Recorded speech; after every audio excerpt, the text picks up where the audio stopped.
I'm John Mendez, and this is part 9 in our series on how to pass your Yachtmaster. We're here on an unseasonably cold day, just gently down the river, and we're going to do a little bit on tidal heights, what to look for in the almanac, and the basics of how to use it. Most people, when they're looking at the almanac or their tide tables, usually reference it to some strange considerations like, is there enough water to go afloat if they're launching from a slipway? Or they may be looking at it in terms of when will high tide be, and is that tide going to be against or with the wind and make our passage smooth or uncomfortable. Whatever your need, there's some important information at the top of the page that we need to have a little check of. The first one is regarding the time zone. That relates to what time are the times shown, and it shows in our book here that it's UT, used to be called Greenwich Mean Time, or GMT, Universal Time, and it shows us that when we're in shaded areas we can just read the time straight out in the book. In non-shaded areas, summertime, we need to add an hour to the figures. We're at the beginning of the year, so it's not going to bother us. The other one relates to the colours that the dates are shown in. Most of them are in black, but it also shows us that figures in red are spring tides and figures in blue are neap tides, and that gives us an early indication to how much range of tide and how strongly it will be flowing.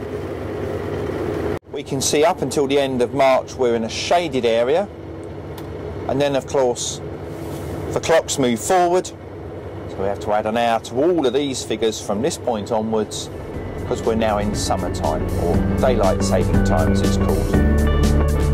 We've chosen one particular day to work through as an example of the information we can pull and what we can do with it.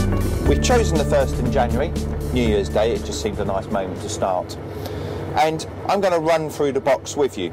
The first thing we can see is the number 1 is in red, so we know it's a spring tide day. And then the first high water is shown as 0031, so half past midnight, with a height of 4.1 metres. The low water below is shown as 0642, so about 20 to 7, with a height of 0.5 metres. Now the difference between those, the 4.1 and the 0.5, is what gives us the range of tide on the day, so how much water has to move between low and high water. So if we take those apart, we find our range on the day is 3.6 metres. That's quite a lot of water. We said earlier that one of the uses might be to work out when high water was for using a slipway with a small boat. Or it might be that we need to work out when we can get into a harbour, which might be quite shallow at low water. We could guess, or we could do something a little bit more accurate and use what's called a tidal graph. All this allows us to do is compare time of day with height of water. From our tidal information, we know high tide was at 0031, half past midnight. I'm just going to round that to 0030. I don't like odd minutes. And then we're going to add an hour as we move along each box. So 0130, 0230, 0330, with my pen, 0430, 0530, 0630.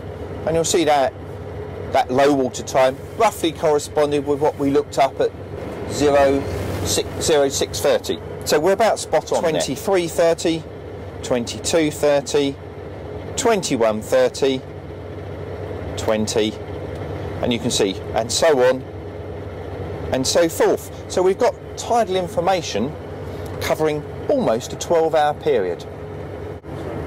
Now that we've got the time information along the bottom scale, we need to do something with those heights. We had 4.1 metres high water and 0.5 for low. So when we come onto the graph, the scales at the top and the bottom page here relate to the height of water. So we need to put a mark on 4.1 metres, because that's our high water, and a mark on 0.5, which is our low water. So now, using our trusty plotter, I can join those two marks up. So from the 4.1 to the 0.5. So what we've got now is height of water on this line against time of day along the bottom scale. And remember I mentioned that range between 4.1 and 0.5, so a range of 3.6 metres. Also on the graph there's a little box to one side which shows us mean ranges, and it says the mean range for springs is 3.8. We've got a range of 3.6, so we're very nearly on a mean range spring tide. That means we used a red line on the graph for any answers we need. If we were closer to the NEAPS figure, i.e. a range of 2.3, we'd use the blue line. And somewhere in between, we'd just interpolate. Now that the graph is all set up, how do we use it? Well, the first thing we need to do is choose either a time of day or a height. Lester chose the time for me. He said 10 o'clock at night. When we look down here, we can see that we've got -3 hours was 21:30, -2 hours was 22:30, so we're going to be midway between those 2 points. Then we need to follow up this line until we hit the red of the tidal graph. So up that line there, and we're going to intersect there. Now we take our plotter to follow across. You can do it by eye, but this is just making it a wee bit more accurate for you to see. Draw our line in. That means that we've converted a time of day to a height of tide. Now we can just use our plotter to take that down onto the scale at the bottom, and we get a height of just over 2.5 metres. Now obviously we know it's before high water because we're on this side of the graph, and the water is increasing up to the high water point, and on the scale here we can see that the depth is increasing all the while. The other way we can do height of tide, which in some ways is even simpler, particularly if we're already afloat, would be if there's a charted object about and it happens to be on a contour, we could put the boat right next to the object, look at the depth sounder, deduct how much the contour value was, and that will give us how much tide at that moment. It's a nice reliable way to check, have you done your maths right? So just going to turn the boat. There's a post just behind us here, and I know that it's on the 5 metre contour.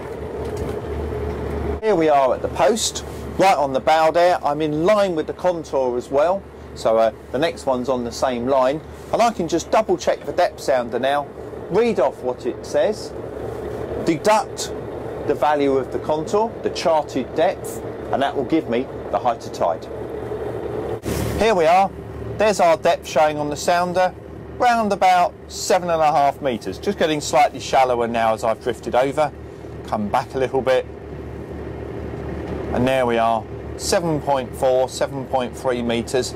That's pretty good, because that means that my calculations were correct. At this moment I reckoned there was 2.3 to 2.4 metres of tide, getting deeper now as we go back into the main part of the channel. So I've got a nice quick and easy height of tide value. Okay. There we've got a nice reading of depth, which allows us to deduct the contour, take the 5 metres off, and that gives us about 2.3, 2.4, was bouncing back and forth a little bit. That's nice and accurate, and that's what we worked out earlier on the tidal graph.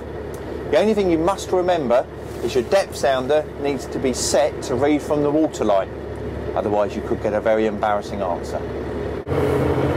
Just one little thing when you're afloat, the water that you're boating on is usually made up of 2 components, and there's 3 names to remember. Normally there's a charted depth, so from chart datum downwards, and that's the bit that's shown on the chart and you read off. Then at any particular moment you have the height of the tide, so what we just worked out on our graph, and the pair of them together, i.e. from the sea level at that moment to the bottom, is the depth of water.